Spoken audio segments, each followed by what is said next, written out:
किए जगत गुरु तत्वदर्शी संत रामपाल जी महाराज के मंगल प्रवचन।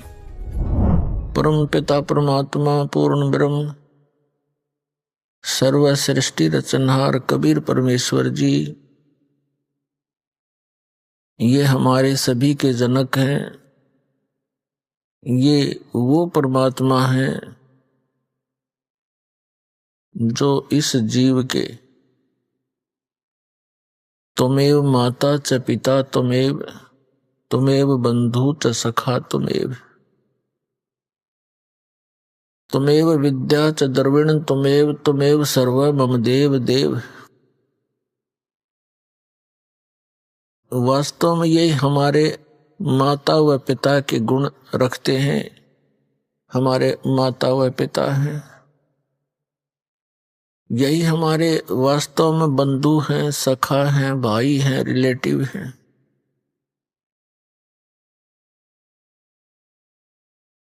अध्यात्म ज्ञान के अभाव से हम अपने उस सर्वगुण संपन्न परम साथी को, परम पिता को, परम मित्र को भूलकर हम उन नासवान प्राणियों को अपना संरक्षक, साथी, मित्र आदि मानकर उन्हीं के इर्द गिर्द हम घूमते रहते हैं।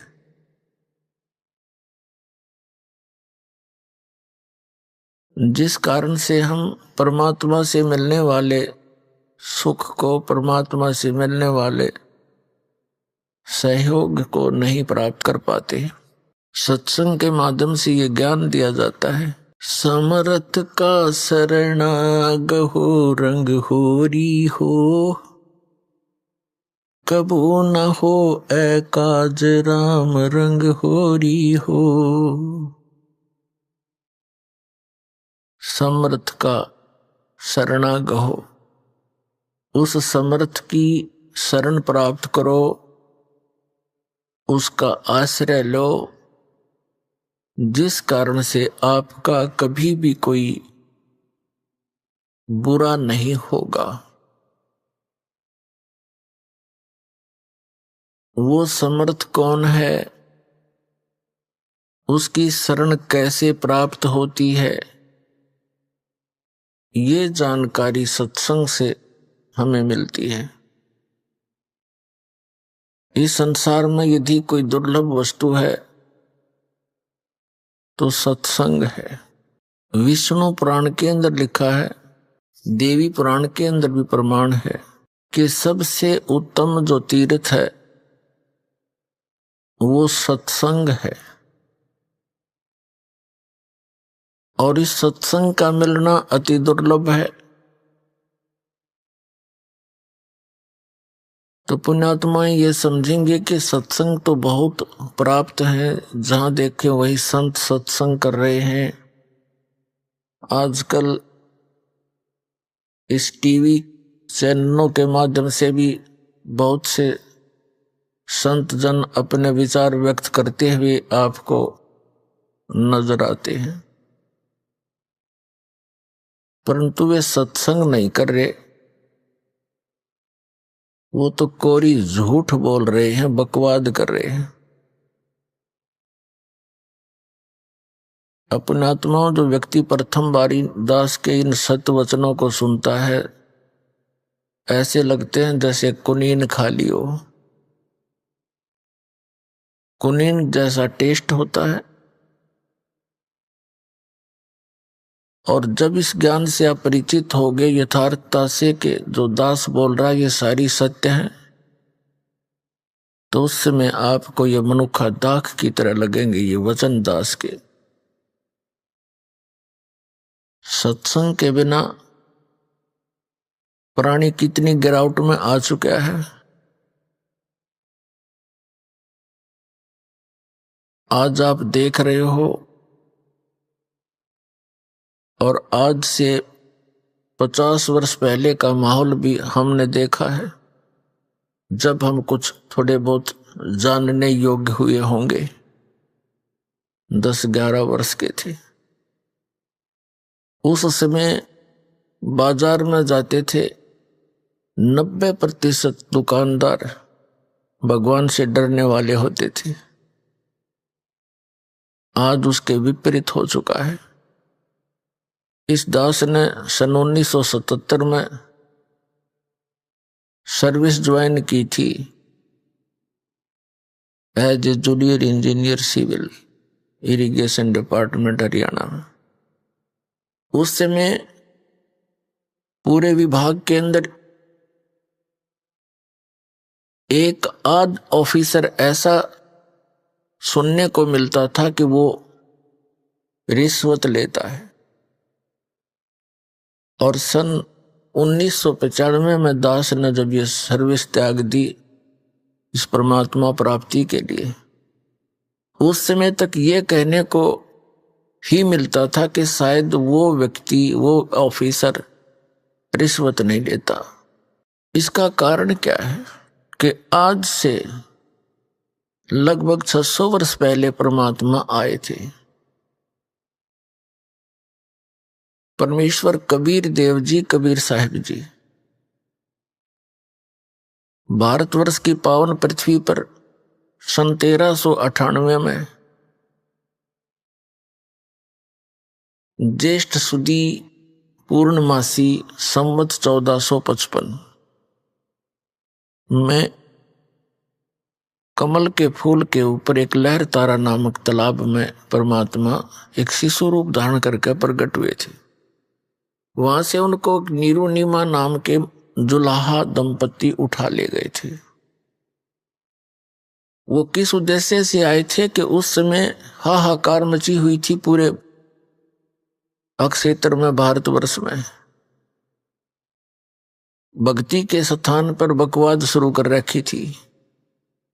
ऊत भूत की पूजाएं, झाड़े झपटे, ये इस प्रकार की चीजों पर, वस्तुओं पर भोली आत्माओं को उलझा रखा था, जिनसे कोई लाभ नहीं हो रहा था। हाहाकार मची थी। तब परमात्मा जो हमारे पिता हैं, हमारे साथी हैं, हमारे मित्र हैं, मित्र वही होता है जो मित्र के साथी के दुख में दुखी हो, तो यही हमारा सच्चा मित्र है, यही हमारे पिता हैं, यही हमारी माता है, जो तीनों लोकों में प्रवेश करके सबका धारण पोषण करता है।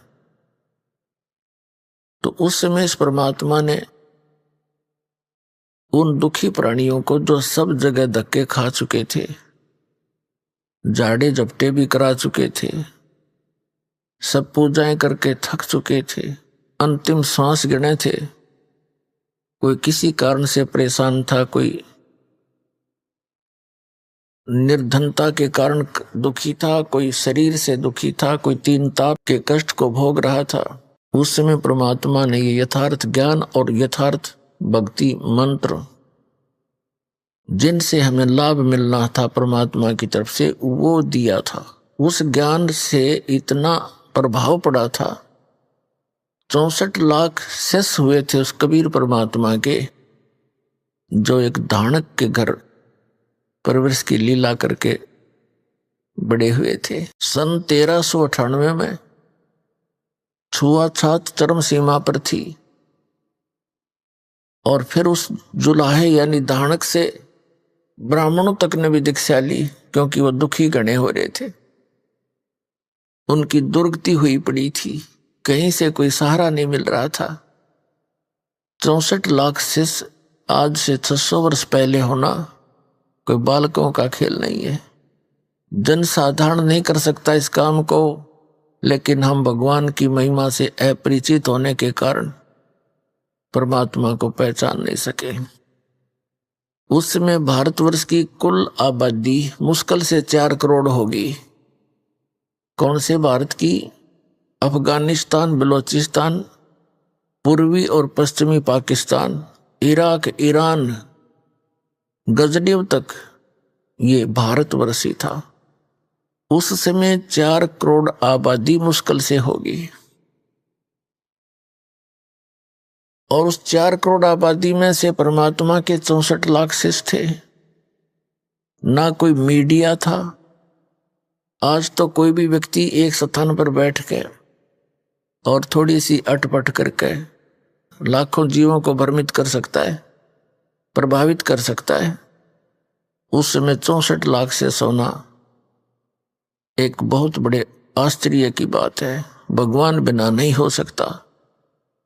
और फिर कोई विशेष आडंबर नहीं शरीर के ऊपर, बाह्य आडंबर नहीं। सिंपल मैन एक धानक जो लाहा कपड़ा बुने, क्योंकि वो समर्थ थे, उनके वचन में शक्ति थी और जो मंत्र जाप करने को वो देते थे उससे बहुत लाभ होता था। और जो गलती करते थे उनको हानि भी पैरेलल हो जाती थी, तो वो डरते थे। फिर वो परमात्मा पूछते थे कि तुमने कोई गलती की होगी इसलिए तुम्हें ये हानि हुई है, तो बता देते थे कहाँ जी हमसे ये गलती होगी, हमने ऐसी पूजा कर ली दोबारा। तो परमात्मा ने कहा नहीं, ये कबीर साहब ने बताया है कि 100 वर्ष तो सतगुरु पूजा एक दिन आन उपासी, वो अपराधी आत्मा भाई पड़े काल की फांसी। 100 वर्ष तक गुरुदेव के द्वारा बताए गए सत्य साधना कर रहे हो और एक दिन भी आन उपासना कर ली, अन्य पूजा जो तुम पहले डले डोया करते, कहते वो अपराधी आत्मा फिर पड़े काल की फांसी। तो पुण्यात्मा, इस परमात्मा के शब्द कोश में असंभव शब्द नहीं है। ये वो कबीर भगवान है, वो पूर्ण ब्रह्म है, परम अक्षर ब्रह्म है, सर्वशक्तिमान है। इसकी डिक्शनरी में इम्पॉसिबल वर्ड नहीं है। लेकिन हम इससे लाभ नहीं उठा पा रहे हैं। इसका मुख्य कारण यह है कि हम इस पर विश्वास नहीं कर पा रहे। और फिर विश्वास ना होने से हम मर्यादा ठीक नहीं रखते। यहां से दीक्षा दी जाती है, जब सैकड़ों बार समझाया जाता है, पुस्तक भी पहले बना कर दे रखी है कि नियमों को पालन करो तो दीक्षा ले लेना, अन्यथा हमने यहाँ कोई भीड़ इकट्ठी करने का शौक नहीं है। लेकिन सभी मर्यादाओं का पालन करते हुए इस मंत्र का जाप करो, चाहे विश्व आ जाओ पूरा, कोई दिक्कत नहीं। तो जब तक हम मर्यादा नहीं निभाएंगे तो परमात्मा साथ नहीं देगा आपकी। 100 वर्ष सतगुरु की पूजा, सतगुरु पूजा यानी गुरुदेव के सतगुरु के अनुसार बताई गई भक्ति मार्ग को करते रहो। और एक दिन आन उपासी, एक दिन भी आन उपासना कर ली, वो अपराधी आत्मा फिर पड़े काल की फांसी। कुछ एक ऐसे उदाहरण, वैसे तो बहुत सारे उदाहरण हैं, लेकिन एक आधा उदाहरण हमें याद है, बाकी तो लाखों की संख्या में ऐसे प्रमाण हैं जिनको परमात्मा ने सहारा दिया, नाम लिया, सुख हो गया। कुछ दिनों के बाद फिर लोक लाज मां के आन उपासना कर दी तो फिर दुख शुरू हो गया। उसका समाधान क्या है कि पुनरुपदेश ले, अपना नाम सुचारू करावे। कनेक्शन कटने के बाद पावर काम नहीं करती तो परमात्मा का नाम खंडित हो जाता है, आपका कनेक्शन कट जाता है किसी गलती से, नाम खंडित हो जाता है आपका। नाम खंडित होने के बाद फिर वो परमात्मा की पावर तो आप में रही नहीं, वो काम करेगी नहीं, तो आपका जो पावर से होने वाला, शक्ति से होने वाला कार्य नहीं हो पाएगा। और आपके अपने सतर का काम आप पहले करते करते थक चुके ही थे, तभी तो पावर की आवश्यकता पड़ी आपको। एक जींद के अंदर एक लाला जी है, अब भी है वो हमारा सेवक, अब भी आते हैं बच्चे, और उसकी पत्नी, उनके एक लड़की, 2 जुड़वा लड़के, लड़की बड़ी थी, लड़के छोटे थे। उस समय वो 7-8 वर्ष के हों थे। अब उसके घर में के कैर टूट गया। उसकी पत्नी को श्वास का रोग, लड़की को दौरे पड़े, और दोनों लड़के वो अस्वस्थ रहे। ऐसी स्थिति थी, एक घर पे तो एक हॉस्पिटल में रहता था। और वो जैसे भी अपनी परंपरागत साधनाएं आप करते हैं वो भी किया करते थे, और सब साधनाएं करके थक चुके थे। एक हमारा सेवक था, उससे उसका कोई संपर्क हुआ, कोई दुकान पर सामान लेने के लिए गया, बात चली तो उसने बताया कि हमारे घर पे बहुत कष्ट है। हमारे सेवक ने बताया कि आप हमारे गुरुदेव से उपदेश ले लो, आपको राहत मिलेगी। तो उस लाला जी सेठ ने कहा कि भाई मैं तो थक चुका हूं, मुझे तो आशा रही नहीं। तो भगत ने उसको बहुत से प्रमाण बताए कि उसको ऐसे लाभ हुआ, उसको ऐसे लाभ हुआ, ऐसा ठीक हुए। उसका दिल सा डटा। उन्होंने दीक्षा ले ली। दीक्षा ले ली पूरे परिवार ने, बच्चा ने भी ले ली, उसकी पत्नी ने भी, उसने भी। ठीक हो गया, मालिक की दया होगी। 3 महीने तक उनको कोई किसी प्रकार का कोई संकट नहीं रहा। 3 महीने के बाद फिर ये गुग्गा की पूजा का दिन आ गया। नाम लेने से पहले सब मर्यादाएं बता दी जाती हैं कि ऐसे ऐसे मत करना। एक उसकी कोई सहेली थी, वो उसके घर पे आ गई उस दिन, और वो किसी दूसरे पंथ से दीक्षित थी, इन राधा स्वामी पंथ से। उसने आके कहा कि आज तो यह नवमी है गुग्गा वाली, तेने गुग्गा जी की पूजा नहीं करी आज। पहले वो सामूहिक करा करते थे। वो कहने लगी ना, हम पूजा नहीं कर सकते क्योंकि हमने गुरु बना लिया। तो उसकी सहेली कहने लगी कि हमने भी बना रखा गुरु तय, पर यह पूजा नहीं छोड़नी चाहिए, इससे हानि बहुत हो जाती है। उसने 2-3 उदाहरण दे दिए। उस हमारे एक रिश्तेदार ने ये पूजा छोड़ दी थी, उसकी भैंस मर गई, उसने ऐसे कर दिया था, उसको ये नुकसान हो गया है, वैसी डरा दी। अब उसने वो गुग्गा फिर पूज दी। अब उसने सोचा कि सचमुच गलती गड़बड़ हो जा, उसने गुग्गा की पूजा कर दी। गुग्गा की पूजा कर दी तो अगले दिन लड़की को दौरे शुरू हो गए। उसके दमा वाली शिकायत थी वजहों की, तो लड़के दोनों हॉस्पिटल में। अब वो लाला जी को पता चला, वो समस्या फिर ज्यों की तो हुई। तो उसने जिसने नाम दिलवाया था उससे कहा कि भाई ऐसे ऐसे हमारे तो फिर वही बात होगी। उस भक्त ने फिर हमसे संपर्क किया इस दास से। मैंने कहा भाई उन्हें कोई नाम खंड किया होगा। उस भक्त ने उस लाला जी से कहा, दुकान पर संपर्क किया कि भाई तुमने कोई नियम खंड किया है। वो कहने लगा ना, ऐसा हमने तो कुछ कराया नहीं, ना हम कोई पूजा करते ना कुछ और करते, सब त्याग दी। अब उसको पता नहीं बेचारे को। वो भक्त कहने लगा नहीं, जो गुरुजी ने कहा वो सच्ची पावेगी। वैसे हो ही नहीं सकती ऐसी।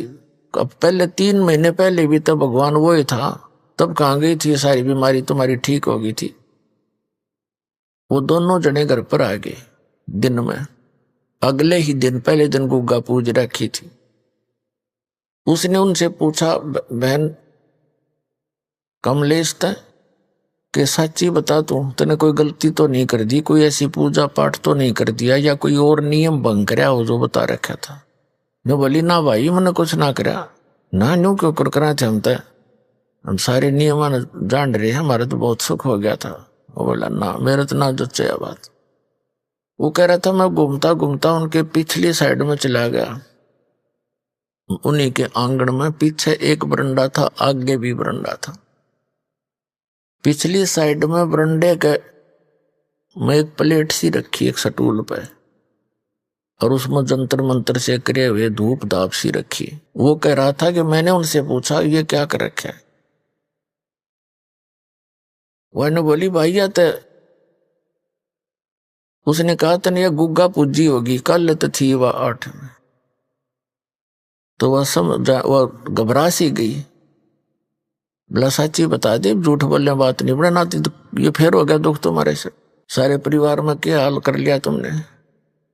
तो वो कहने लगी भाई मैंने गुग्गा की पूजा कर दी काले।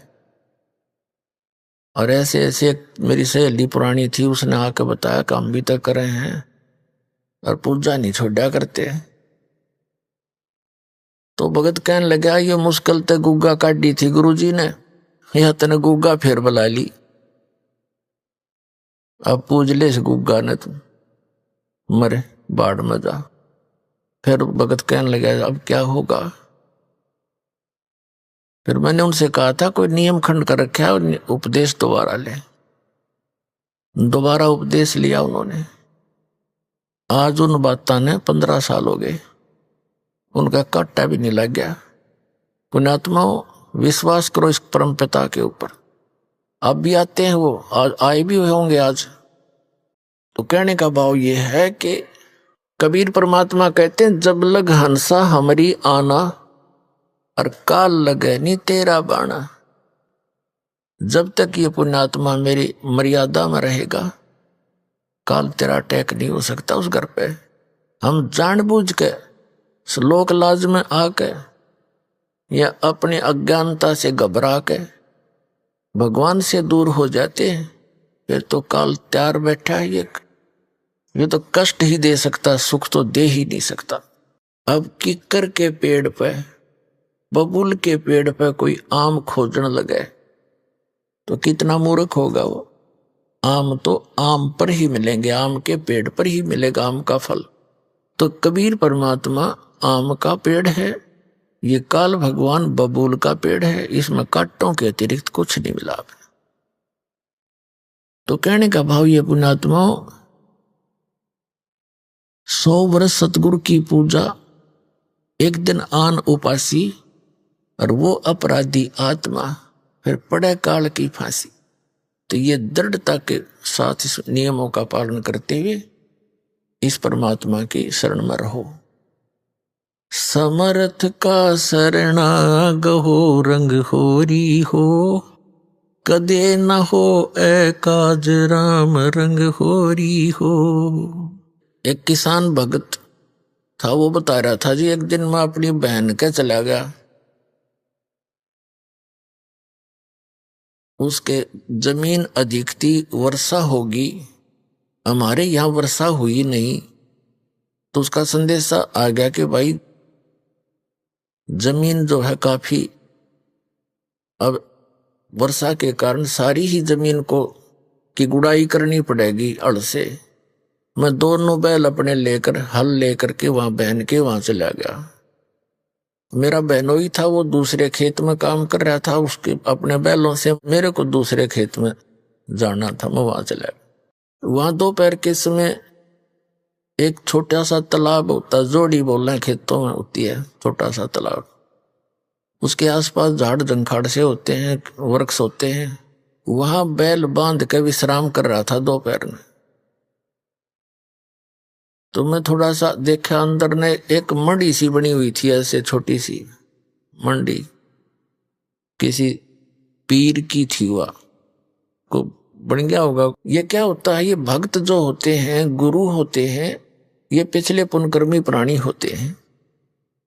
पिछली बैटरी चार्ज होती है इनकी, और आगे सत भक्ति ना मिलने से आगे चार्जर होता नहीं, तो ये मर जाते। मृत्यु के बाद भी इनमें कुछ भक्ति की शक्ति शेष रह जाती है और वो प्रेत बनकर भटकते रहते हैं। फिर वो मंडी बनवाते हैं, उसमें विश्राम करते हैं इतने कुछ 4 ईंटों के अंदर। तो उसकी, उस पीर की कोई किसी ने जैसे बोल देते हैं, एक गुड़ 5 किलो गुड़ चढ़ा रखा था, जिसने बेली कहते हैं यहाँ पर, बेली, वो 5 सेर गुड़ का वो दान करते हैं। तो मैंने देखा गुड़ बड़ा सुंदर बढ़िया, मैंने वो उठा के कुछ तो आप खाया और कुछ बैलों को खिला दिया, खेतों में चारा चराते इसमें फोड़ फोड़ के उनका गिर दिया। तो शाम ने मैं घर आ गया। रात को मैं सोया तो मुझे एक 5-1 फुट का, 4-4.5 फुट का व्यक्ति दिखा, दाढ़ी सी बड़ी हुई, साधु संत जैसा, और लाल आंख कर रखी उसने, भयंकर सा चेहरा बना रहा। अन्नू बोला मेरा गुड़ तूने उठा लिया, तो सपना ही होता है। मैं कहने लगा बाबा जी तेरा गुड़ ना था, मैं तो मंडी पर तलाया था ठाक है। बोला वो मंडी मेरी ही है, मैं पीर हूं फलाना हूं। अन्नू बोला तू तगड़े की शरण में है, ना तन्ना मारूं और तेरे बैलान मारता। वो बोला भाई सपना टूट गया, डर सा तो गया। बोला कि मैं एक बार अग्यू के बोला आगी भाई, एक दिमाग खुली तो कुछ भी को ना। तो सुबह मैंने अपनी बहन और बहनोई से बताया, तो वो दोनों शक पके ही रह गए कि तू जीवे कैसे है। वहां तक इतनी जबरदस्त बला रहती है, उसका किसी ने भी कोई वस्तु ऐसे कर दी गड़बड़, वो जीवित नहीं छोड़ा करता, तो बच कैसे गया। तब मेरा भी जच्ची तो सचमुच ये बात बिगड़ा हो, जब मालिक की शरण ना होती तब उसने बताया हमारा कुछ ना बिगाड़ सकते ये पेलूरे, हम परमात्मा की शरण में हैं। तो वो मेरे मुंह का नहीं देखे, सारी कथा सुनकर वो डर गए, फिर और गणे। तो परमात्मा कहते समर्थ का शरणा गहो रंग होरी हो, और कदे ना हो अकाज राम रंग होरी हो। कबीर परमेश्वर के पास ये सभी देवी देवता ये पीर वगैरह जाकर ये भूत खड़े हो गए और कहने लगे भगवान जो आपको पूजते हैं वो हमारी पूजा नहीं करते, अब हमने ठोर बताओ हम कहाँ जाएं। परमात्मा कहने लगे कि जो हम मेरी पूजा नहीं करते वो तुम्हारे लिए हैं, उनको लूटो खाओ।